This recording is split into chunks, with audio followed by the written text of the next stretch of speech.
the mentally ill fan base. Are you down to 69? Bro, you're 12! You can't be talking like that! Come to me, come to me. Not in a sexual way, not like this. Look at this. That's how buff I am.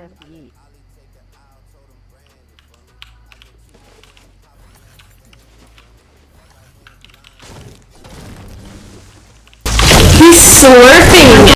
The stupid fucking updates that literally nobody asked for. Super slow, like, I'm so used to changing my building materials, or changing my build slots so fast, that when I actually, if I slow down, it's like so weird. I have to go so slow. This game feels so clunky right now. I don't know how to describe it. Okay, so now I'm cranking 90s, but like my floors aren't placing right now, like sometimes, which is really weird. Yeah, I just fell through my tunnel right there. Use my forward in place. So tunneling, like super fast tunneling like this, you're just gonna like fall through your stuff. The absolute retards who have to ruin other people's fun because they have no way to actually make their life worth anything, so they get on a fucking game made for fucking children and kill people for no absolute fucking reason. Right, here we go. Are you freaking... Why do people hate fun? He's lucky I've got crash pads, but I want to say on principle, I'm not happy about the situation. I want to go out here. Oh my god, bro. I hate that guy so much. I think we're gonna have to wait till the next circle. The hackers. Oh my god, we have an AK. Oh my gosh, man. Oh, oh. I'm sorry, what? I'm sorry, what? Did you just hack the game? I don't think so. I don't think so. What? That's pretty fair. I think that's kind of fair. What? You think that's kind of fair? That as well is kind of fair. Are those all guys over there on the right? No. I don't know what all these are. What? Dead, though. The absolute joke of a competitive game. This was also where the trouble began and where Epic's lack of competitive integrity started to really show. At PAX West, they invited a handful of established pros to just skip the lines and qualify, and then they had the rest qualify after standing in the rain all day and then playing a series of matches. It wasn't the best format, but it also wasn't the worst. They also forced everyone onto native, which, like the format, wasn't a huge problem because stretch res wasn't huge or mainstream or popular at the time. The real problem was that they forced everyone onto Logitech G502 mice and a G Pro keyboard. Epic literally made every pro use sponsored peripherals from Logitech instead of their own personal peripherals. In any competitive esport, this is absolutely unheard of. No major esport forces or has ever forced people to use a certain mouse, keyboard, or controller or settings. You should want the players to be on their own settings and peripherals so they're playing to the best of their ability and it's as competitive as possible, but I guess Epic didn't quite understand that and they kinda still don't.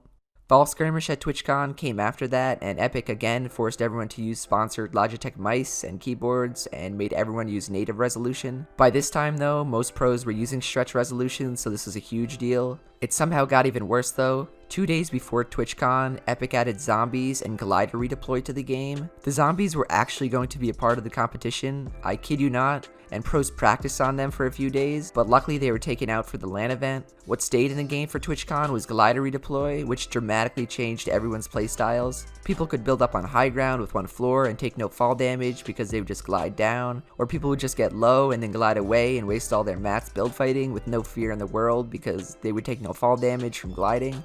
The funniest part is that the pros at the event couldn't even practice on it for more than just like a day. They literally went in with barely any practice of this entirely new meta. Next was Winter Royale, which was an absolute abomination of an event. Winter Royale was an online event and open qualifier, so anybody could compete and win. I actually thought this was cool, as new faces could make a name for themselves and win some money. Unfortunately, this was during probably the worst meta in the history of Fortnite. Planes were in the game and made rotations ridiculously easy. On top of that, you could laser people with the turrets and ram through their builds and break down their bases, knocking them 20 feet in the air. People in planes also wouldn't shoot each other because there was basically a truce between everyone in planes to try and last until endgame by never shooting or fighting each other. Planes alone made this event an absolute joke, but then out of nowhere, the week before the Winter Royale finals, Epic added the Infinity Blade. The Infinity Blade was without a doubt the most overpowered and stupidest item ever added to Fortnite.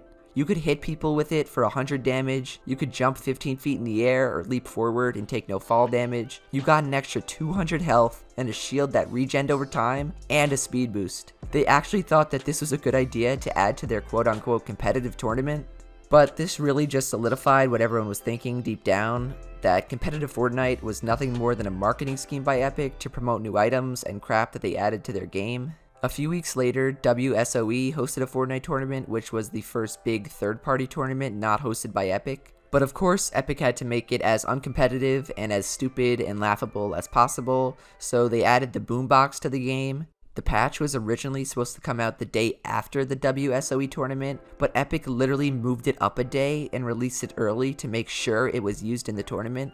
A brand spanking new item that could destroy every build in a 10-foot radius? Yeah, why not add it to a tournament at the last second? Another event, another joke it seemed. The clickbait YouTubers. Now, as you guys know, Ninja is the best Fortnite player in the world. And me, on the other hand, well, I'd say I'm almost as good.